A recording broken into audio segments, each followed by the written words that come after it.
अस्सलामुअलैकुम साथियों, आप तमाम साथियों का इस्तकबाल करता हूँ, खैर मकदम करता हूँ आपके अपने यूट्यूब चैनल तौफीक उर्दू स्टडी पॉइंट पे। तो साथियों, मैं उम्मीद करता हूँ आप लोग बखैर व आफ़ियत से होंगे।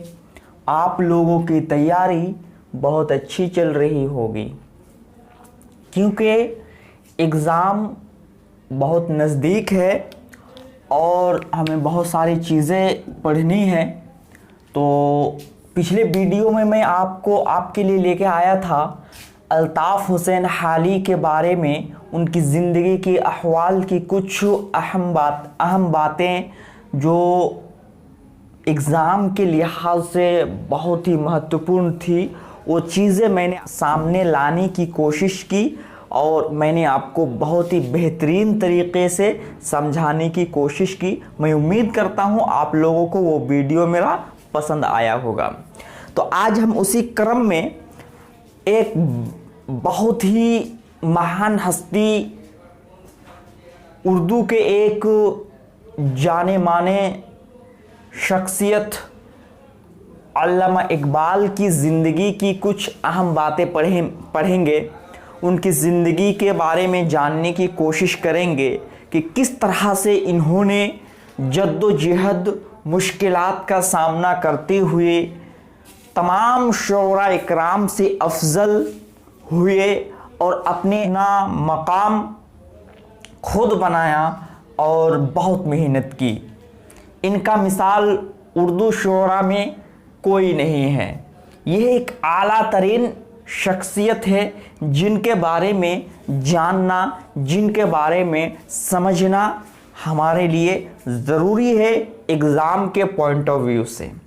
तो आज हम पढ़ेंगे किनके बारे में? अल्लामा इकबाल के बारे में। किनके बारे में? अल्लामा इकबाल के बारे में। तो आज हम उसके नाम से लेके उसकी ज़िंदगी के जो भी चीज़ें पहलू हैं उन पर रोशनी डालने की हम कोशिश करेंगे। तो सबसे पहले उनका असल नाम जानते हैं। क्या? शेख मोहम्मद इकबाल। क्या? शेख मोहम्मद इकबाल, जो 1877 को सियालकोट में पैदा हुए। शेख मोहम्मद इकबाल 1877 को सियालकोट में पैदा हुए। जाए पैदाइश उसके कहाँ है? सियालकोट। क्या है? सियाल। अब हम आगे बढ़ेंगे। उनके वालिद का नाम शेख नूर मोहम्मद। क्या है? उनके वालिद का नाम शेख नूर मोहम्मद और उनके दादा का नाम शेख रफ़ीक। क्या है? शेख रफ़ीक। और उनकी वालिदा का नाम इमाम बीवी। क्या? इमाम बीवी। और उनके भाई का नाम शेख अता मोहम्मद। क्या? शेख अता मोहम्मद। तो हमें इतनी सी बातें याद रखनी है। अल्लामा इकबाल का असल नाम शेख मोहम्मद इकबाल, वालिद का नाम शेख नूर मोहम्मद, दादा का नाम शेख रफ़ीक और भाई का नाम अता मोहम्मद। अल्लामा इकबाल 1877 को पैदा हुए सियालकोट में। कहाँ पैदा हुए? सियालकोट में। अब आते हैं उनके आबा व अजदाद सुप्रू ब्राह्मण थे। क्या? उनके आबा व अजदाद क्या थे? सुप्रू ब्राह्मण थे। क्या थे? सुप्रू ब्राह्मण थे, जो कश्मीर से हिजरत करके सियालकोट आ गए थे। क्या? कश्मीर से हिजरत करके सियालकोट आ गए थे। अब हम बात करेंगे उनकी इब्तदाई तालीम के बारे में, उनके बचपन की तालीम के बारे में कि आया अल्लामा इकबाल कहाँ बचपन की तालीम हासिल की। तो अल्लामा इकबाल घर पर और मकतब में बचपन की तालीम हासिल की, इब्तदाई तालीम हासिल की। उसके बाद फिर आगे की तालीम के लिए इन्हें स्कॉच मिशन स्कूल, क्या? स्कॉच मिशन स्कूल सियालकोट में इनका दाखिला करवाया, जहां उनके बचपन के उस्ताद मौलाना गुलाम हुसैन और मौलाना मीर हसन, जो जय्यद अरबी फारसी के आलिमी दीन थे। कौन? मौलाना गुलाम हुसैन और मौलाना मीर हसन, जो जय्यद अरबी फारसी के उस्ताद थे, आलिम दीन। अब हम आगे चलेंगे, कहाँ चलेंगे? आगे चलेंगे। अल्लामा इकबाल की ज़हनी तरबियत में उनके उस्ताद मौलाना मीर हसन का बहुत बड़ा हाथ है। इन्होंने उनकी ज़हनी तरबियत में बहुत इजाफा किया, बहुत मेहनत व मुशक्क़त की, उनको आगे बढ़ाने में, उनके फ्यूचर को ब्राइट करने में क्या थे? बहुत मेहनत की। उसके बाद अल्लामा इकबाल गवर्नमेंट कॉलेज लाहौर से फ़लसफ़ा में एमए किया। अगर एग्ज़ाम में पूछ ले कि अल्लामा इकबाल एमए किस मौजू पे किया, तो आपको क्या बताना है? अल्लामा इकबाल गवर्नमेंट कॉलेज लाहौर से फ़लसफ़ा में क्या किया? एमए किया। किस में किया? फ़लसफ़ा में एमए किया। उसके बाद फिर 1905 ईस्वी को, कब? अल्लामा इकबाल 1905 ईस्वी को वो इंग्लैंड चले जाते हैं। कहाँ चले जाते हैं? इंग्लैंड चले जाते हैं। इंग्लैंड में अपने 3 साला क़याम के दौरान इन्होंने म्यूख यूनिवर्सिटी से, कौन सी यूनिवर्सिटी? म्यूख यूनिवर्सिटी से इन्होंने पीएचडी, किसमें? पीएचडी का मौजू क्या था? फ़लसफ़ाए अज़्म। क्या? फ़लसफ़ाए अज़्म। क्या? फ़लसफ़ाए अज़्म। एग्ज़ाम में पूछ ले कि अल्लामा इकबाल की पीएचडी का मौजू क्या था? तो फ़लसफ़ाए अज़्म। उसके बाद लंदन यूनिवर्सिटी से इन्होंने बैरिस्ट्री का इम्तिहान पास किया। क्या किया?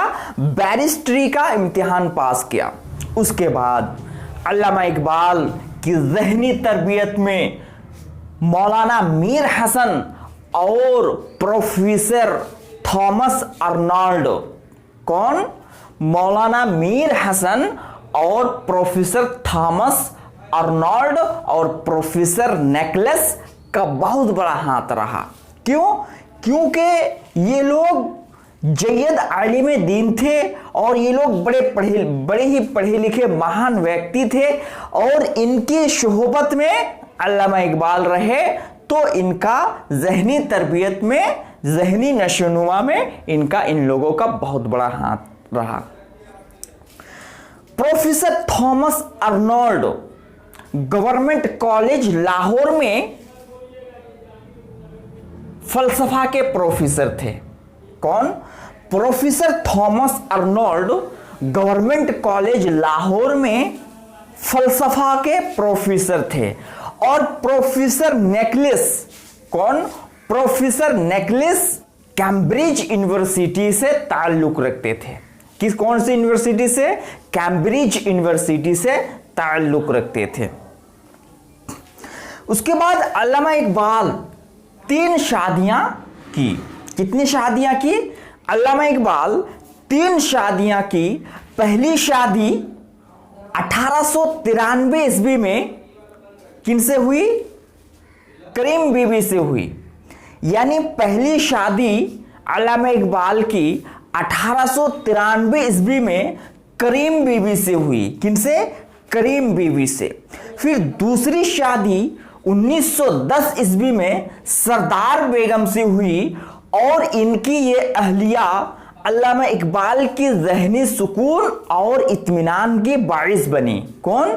सरदार बेगम इनकी ज़हनी सुकून और इत्मीनान की बाइस बनी, और इन्होंने इनके वतन से इनके वतन से 2 बच्चे हुए, जावेद और मुनीरा।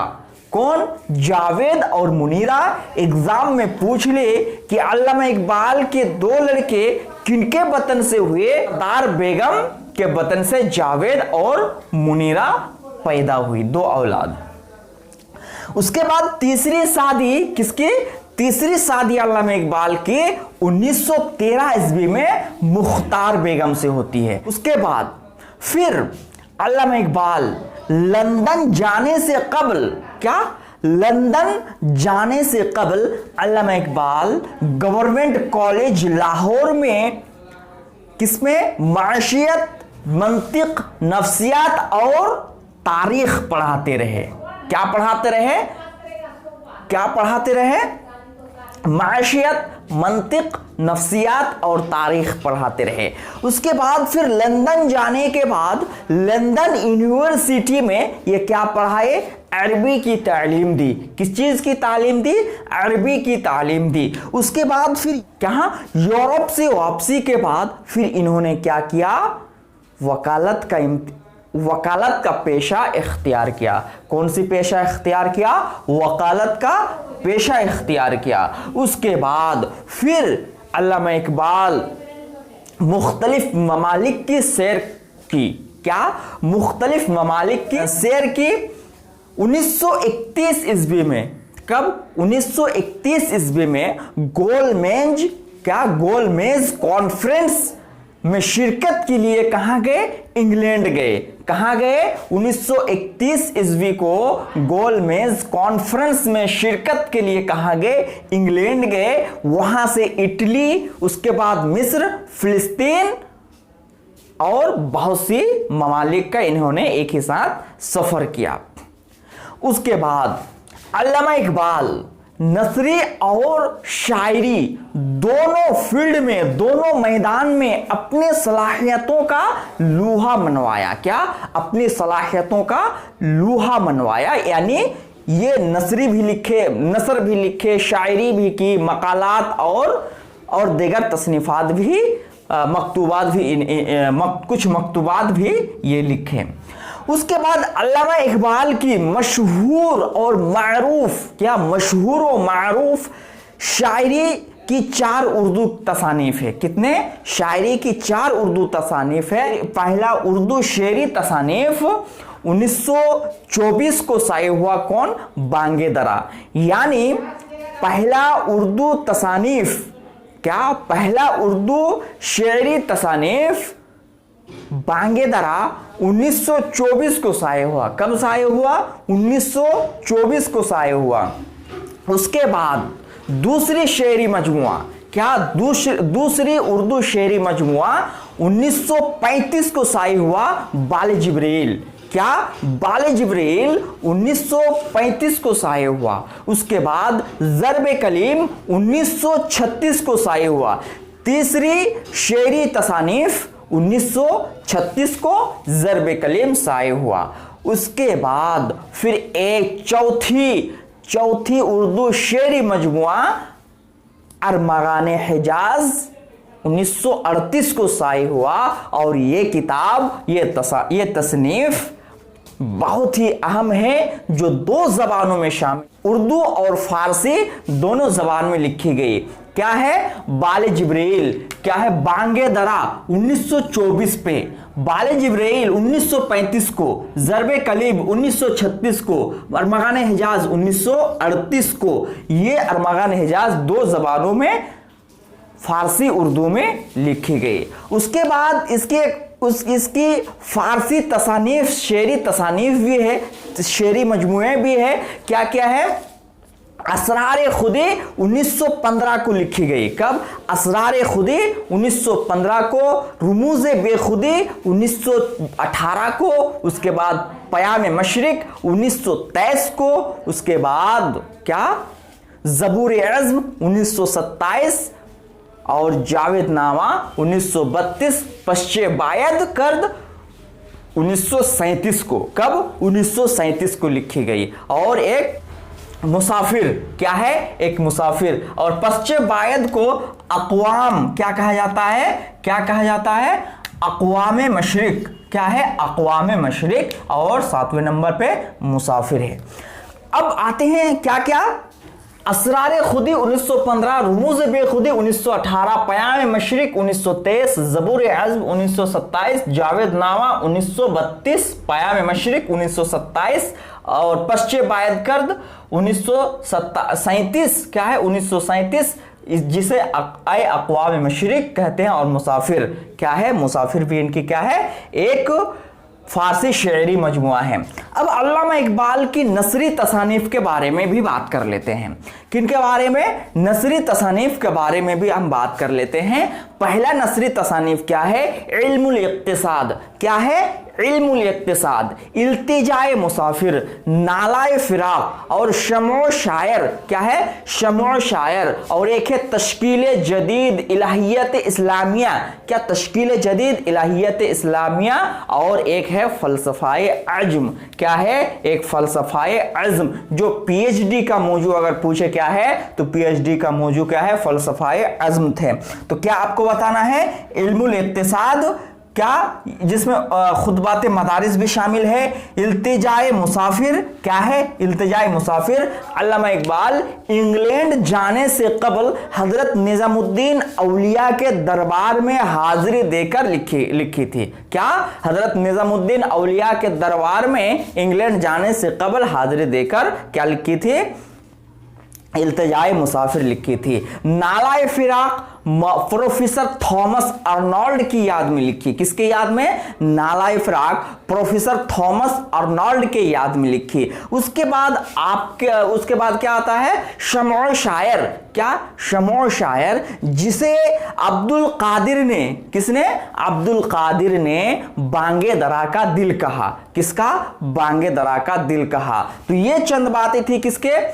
अल्लामा इकबाल की नसरी तसानीफ के बारे में। मैंने आपको अल्लामा इकबाल का नाम बताया, उनकी पैदाइश 1877, वालिद का नाम नूर मोहम्मद, वालिदा का नाम इमाम बीबी, दादा का नाम शेख रफीक, भाई का नाम क्या है? भाई का नाम आपका शेख अता मोहम्मद। उसके बाद इनकी बचपन की तालीम कहाँ हुई? घर पर हुई। कहाँ हुई? घर पर हुई। इनके बचपन के उस्ताद मौलाना मीर हसन गुलाम, उसके बाद मौलाना गुलाम हुसैन, उसके बाद थॉमस, प्रोफेसर थॉमस अर्नल्ड, उसके बाद नेकलेस भी इनके उस्ताद है। और इन लोगों का हाथ इनकी ज़हनी तरबियत में बहुत रहा है, रोल मॉडल इन लोगों ने अदा की। अब उसके बाद अल्लामा इकबाल की वफात कब? अल्लामा इकबाल की वफात 21 अप्रैल 1938 को। कब? अल्लामा इकबाल की वफात 21 अप्रैल 1938 को। अल्लामा इकबाल इस जहान फानी को लब्बाइक कहा जाते हैं, यानी इस जहान फानी से कूच कर जाते हैं, उनका इंतकाल हो जाते हैं। तो ये चंद बातें थी किनके बारे में? अल्लामा इकबाल के बारे में। किनके बारे में? अल्लामा इकबाल के बारे में, जिनके बारे में जानना और पढ़ना हमारे लिए एग्जाम के पॉइंट ऑफ व्यू से बहुत ही ज़रूरी। ये चंद बातें थी जो बहुत ही अहम बातें थी। नाम इकबाल, उर्दू शेरी, फारसी शेरी तसन्निफ, उसके बाद आपका यहाँ पे ये हो गया पीएचडी का मौजू फलसफाए अज़्म था। उसके बाद खिताब मुल्कुश शोरा। और एक बात है, अल्लामा इकबाल को खिताब दिया गया किस चीज़ का? अल्लामा इकबाल को किस का खिताब दिया गया? 1900 कितने ईस्वी में? 1901 ईस्वी में मुल्कुश शोरा का खिताब दिया गया। कब? 1901 ईस्वी में मुल्कुश शोरा का खिताब दिया गया। कब? मुल्कुश शोरा का खिताब दिया गया। 1908 ईस्वी में डॉक्टर का खिताब गया। 1923 ईस्वी में सर का खिताब दिया गया। कब? 1900 खिताब उनको जो दिया गया 1923 ईस्वी में डॉक्टर सर का खिताब दिया गया। 1908 ईस्वी में डॉक्टर का खिताब दिया गया और 1901 ईस्वी में उसे मुल्कुश शोरा का खिताब दिया गया। ये चंद बातें थी। मैं उम्मीद करता हूँ आप लोग इस वीडियो को बगौर देखेंगे और